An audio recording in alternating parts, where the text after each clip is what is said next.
Hello friends. आज का हमारा टॉपिक है शिरो रोग में सूर्यावर्त। ठीक है, इससे पहले हम जो वातज, पित्तज, कफज, त्रिदोषज, रक्तज, क्षयज और कृमिज शिरो रोग के बारे में पढ़ चुके हैं। ठीक है, वीडियो को ज्यादा से ज्यादा फ्रेंड्स लाइक कीजिए, शेयर कीजिए। जिन्होंने चैनल को सब्सक्राइब नहीं किया वो चैनल को सब्सक्राइब जरूर करें, और जिस भी टॉपिक पर आप वीडियो चाहते हो तो उसको कमेंट जरूर कीजिए। ठीक है, तो अब हम पढ़ते हैं सूर्यावर्त के बारे में। सबसे पहले जो सूर्यावर्त में दोष बताया आचार्य सुश्रुत ने, वो सन्निपातज बताया, यानी तीनों दोषों की वजह से होता है। और आचार्य चरक के अकॉर्डिंग आचार्य चरक इसमें बोलते हैं वात और रक्त की वजह से। ठीक है, तो अब हम पढ़ते हैं सूर्यावर्त के लक्षण क्या हैं। सूर्यो उदम यानी सूर्य उदय होने पर प्रति मंद मंद अक्षी भ्रूम, यानी मंद मंद जो है वो अक्षी और भ्रू में क्या होने लगता है, रुक यानी वेदना होने लगती है।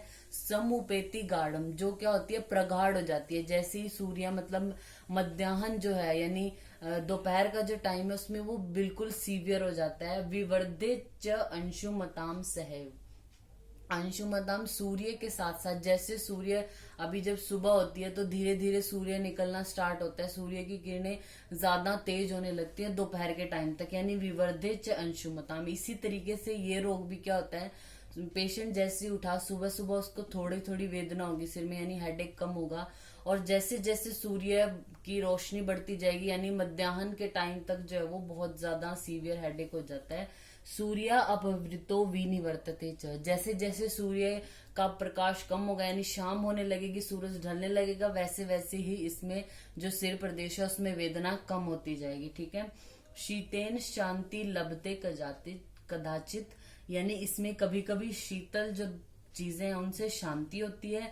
कदाचित उष्णेन जंतु, यानी कदाचित उष्ण यानी कभी कभी शीत चीजों से पीड़ा में शांति होती है, कभी उष्ण चीजों से। जंतु सुखम आपनुयाच, यानी जंतु यानी प्राणी का जो सिर है उसमें कभी कभी शीतल पदार्थ अगर वो सेवन करता है तब पीड़ा शांत होती है, कभी कभी उष्ण पदार्थों से। ये इसकी बहुत इंपॉर्टेंट फीचर है। जैसे अगर एमडी लेवल का भी हम एग्जाम देते हैं तो उसमें भी ये लाइन कभी कभी आ जाती है कि ये किस व्याधि के लिए कहा गया है। तम भास्करावर्त उदाहरणतः सर्वात्मक कष्टतम विकारम, यानी सबसे कष्टतम विकार जो है इसको हम भास्करावर्त बोलते हैं। भास्कर जो वर्ड आता है वो आता है सूर्य के लिए, तो चाहे इसको सूर्यावर्त कहो या भास्करावर्त भी बोला जाता है। ठीक है, तो आपको क्या लिखना है, अर्थात सूर्य के उदय के साथ जिसमें पीड़ा आरंभ होती है और धीरे धीरे बढ़ती है। आंख और भ्रू में यह वेदना विशेषकर होती है। मध्याह्न के बाद जैसे सूर्य का तेज कम होता है तो पीड़ा भी जो है वो कम होती जाती है।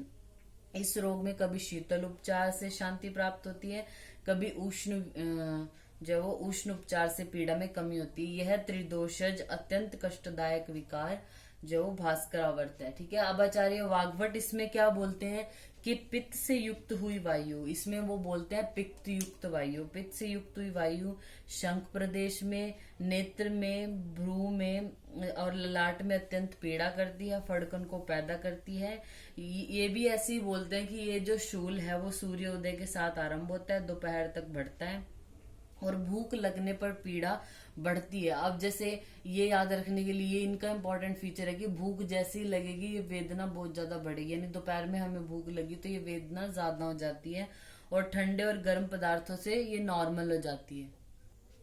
फिर जो आचार्य चरक है, आचार्य चरक ने जो सूर्यावर्त है इसको जो है वो शिरो रोगों में नहीं रखा, उन्होंने शिरो रोग 5 ही बताए हैं। ठीक है, लेकिन उन्होंने सूर्यावर्त का वर्णन जरूर किया है। उन्होंने क्या कहा है कि जैसे मल मूत्र आदि अधारणीय वेग हैं जो उनको रोकने की वजह से या अजीर्ण आदि कारणों से दूषित हुआ जो रक्त है और वात है, यानी वात और रक्त दोनों कुपित होंगे।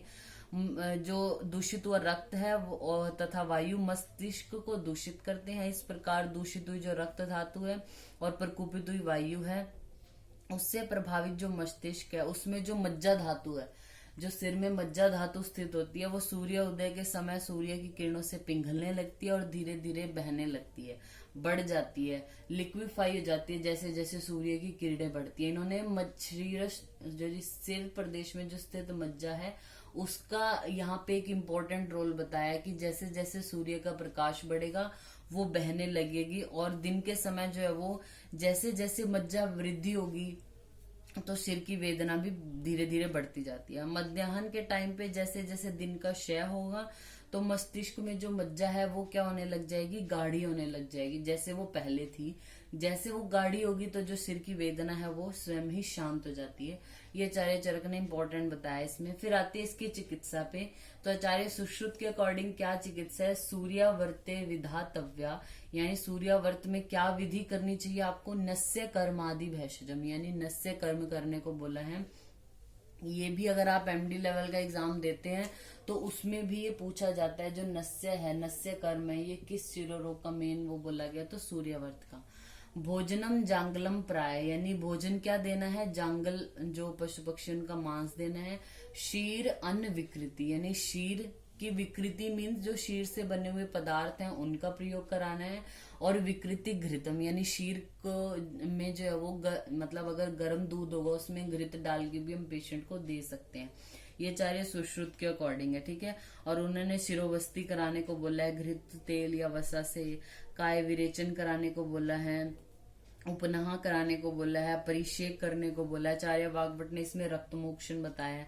आचार्य अब जो चरक है वो भी सुश्रुत के समान ही इनका ट्रीटमेंट बोलते हैं, जैसे कि भोजन के बाद घृतपान कराना है, नस्य कराने को, काय विरेचन और सिर पर जो है वो घृत तेल या वसा का धारण करना है, यानी शिरोवस्ती का प्रयोग करने को बोला है। घी और दूध से परिसेचन करना है, ठीक है। फिर हम आते हैं इसका मॉडर्न जो कोरिलेशन है वो क्या है। सूर्यावर्त को हम मॉडर्न में जो है वो एक्यूट फ्रंटल साइनोसाइटिस से कोरिलेट करते हैं।